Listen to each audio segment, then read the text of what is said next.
सभी को नमस्कार। मेरा नाम कुलदीप सिंह है और इस वीडियो में मैं बात करूंगा IBPS RRB scale 3 financial awareness के प्रीवियस ईयर के क्वेश्चंस के बारे में 2020 में जो सवाल पूछे हुए थे फाइनेंशियल अवेयरनेस सेक्शन में। तो शुरू करते हैं।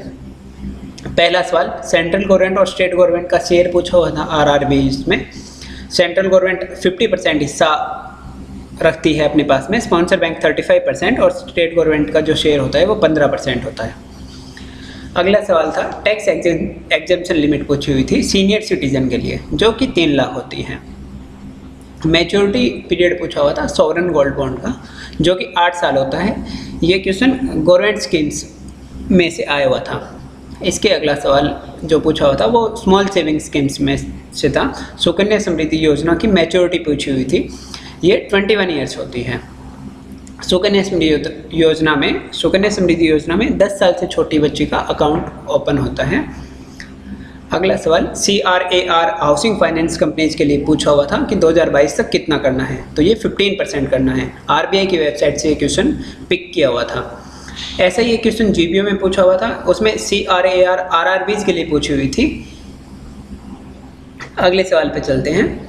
बेसिस पॉइंट जो होता है मॉनेटरी पॉलिसी में जो RBI चेंज करती है उसका मतलब क्या होता है, तो उसका मतलब होता है 1/100।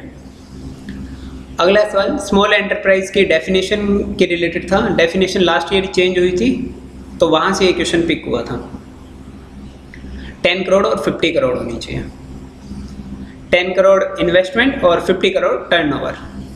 अगला सवाल जो है DICGC क्लेम के रिगार्डिंग था। एक कैलकुलेशन दी हुई थी, किसी एक पर्सन के 2 अलग अलग बैंक में अकाउंट्स थे, उसका अमाउंट, प्रिंसिपल अमाउंट और इंटरेस्ट दिया हुआ था। आपको कैलकुलेट करना था अगर वो दोनों बैंक फेल कर जाते हैं तो उस पर्सन को कितना अमाउंट मिलेगा। तो कैलकुलेशन भी थी और कॉन्सेप्ट भी था कि 5 लाख या 5 लाख से नीचे वाला अमाउंट उसको मिलेगा, which ever is lesser. Last year budget में अनाउंस हुआ था 1 लाख से लिमिट बढ़ा के 5 लाख की हुई थी और RBI की वेबसाइट पे 4 फरवरी को ये आया था नोटिफिकेशन। ये क्वेश्चन GBO में पूछा हुआ था, इसकी डेट पूछी हुई थी, किस डेट से अप्लाई हुआ है, तो ये भी RBI की वेबसाइट से आप मान सकते हो, इसमें कैलकुलेशन भी थी। अगला सवाल, RBI ने कैश विड्रॉल परमिट किया है पॉइंट ऑफ सेल मशीन पे टायर 4 और 6 सिटी में, उसकी लिमिट कितनी रखी है, उसकी लिमिट 2000 रखी हुई है। ये भी क्वेश्चन RBI की वेबसाइट से था। अगला क्वेश्चन था, RBI जो एक्शन लेती है वो कौन से सेक्शन के अंडर उसको पावर मिली हुई है, तो बैंकिंग रेगुलेशन एक्ट के 1949 के सेक्शन 22 के अंडर उसको पावर मिली हुई है। अगला सवाल, किसी भी कंपनी को कमर्शियल पेपर इश्यू करने के लिए उसकी नेटवर्थ कितनी होनी चाहिए, तो 4 करोड़ होनी चाहिए। ये क्वेश्चन भी आप RBI की वेबसाइट से मान सकते हैं। सिस्टमेटिकली इम्पोर्टेंट NBFC का जो टैग दिया है वो उसके लिए एसेट साइज कितना होना चाहिए, तो 500 करोड़ एसेट साइज से ऊपर की जो NBFC है उनको सिस्टमेटिकली इम्पोर्टेंट NBFC RBI ने कहा है। ये क्वेश्चन भी RBI की वेबसाइट से पिक किया हुआ था। अगले क्वेश्चन में EEFC अकाउंट की कैरेक्टरिस्टिक्स पूछी हुई थी। 5 ऑप्शन थे, उनमें से कौन सी कैरेक्टरिस्टिक्स EEFC अकाउंट के नहीं होते, ये पूछा हुआ था। अगला सवाल, BFD की फुल फॉर्म पूछी हुई थी। AEPS में जो यूज होता है आधार इनेबल्ड पेमेंट सिस्टम, BFD का मतलब होता है बेस्ट फिंगर डिटेक्शन। इसमें से किसी बेस्ट, BFD, इन तीनों में से किसी एक वर्ड की फुल फॉर्म पूछी हुई थी। अगले क्वेश्चन में DGFT की फुल फॉर्म पूछी हुई थी, directorate general of foreign trade. इसके अगला सवाल जो बहुत ही अनएक्सपेक्टेड था, नंबर ऑफ करेंसी जस्ट 1 अप्रैल 2020 को पूछा हुआ था। ये क्वेश्चन मैं भी शायद गलत करके आया हूँ, पर ये मुझे एक PDF मिली है, RBI की वेबसाइट पे है और मैं जो वीडियो बना रहा हूँ इसका PDF भी आपको कमेंट सेक्शन में जो टेलीग्राम ग्रुप है उस पर प्रोवाइड कर दूँगा। आप अगर इस लिंक पे जाएंगे तो आपको नंबर ऑफ करेंसी चेस्ट भी मिल जाएगा। और अगला सवाल जो है, भारतीय रिजर्व बैंक नोट मुद्रण प्राइवेट लिमिटेड की प्रिंटिंग प्रेस की लोकेशन पूछी हुई थी। 2 जगह ये काम करती है, एक मैसूर में और एक सालबोनी में। मैसूर कर्नाटका में है और सालबोनी वेस्ट बंगाल में है। ये दोनों क्वेश्चन इस PDF में है। अगला सवाल, हाफ डेप्ट और हाफ इक्विटी में जो फंड्स इन्वेस्ट करते हैं उन फंड्स को क्या कहा जाता है, तो हाइब्रिड फंड कहते हैं। इसके अगला सवाल, नोबेल प्राइज़ इकोनॉमिक्स में जो दिया था 2020 में, वो इकोनॉमिक्स की कौन सी फील्ड में था? तो वो ऑक्शन में था। ये करंट अफेयर्स का क्वेश्चन था। यूरोपियन यूनियन बैंक के हेड का नाम पूछा हुआ था। ये भी आप करंट अफेयर्स से मान सकते हैं।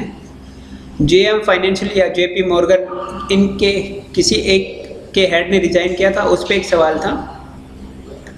अगला सवाल, सर्टिफिकेट ऑफ डिपॉजिट की मैच्योरिटी पूछी हुई थी, 7 दिन से 1 साल रहती है। ये भी क्वेश्चन स्टैटिक पार्ट से था। अगले सवाल में BIRD, bankers institute of rural development पूछा हुआ था। इसको प्रमोट कौन करता है? तो जहाँ रूरल डेवलपमेंट आया मतलब नाबार्ड आंसर होना चाहिए, तो नाबार्ड इसका आंसर है।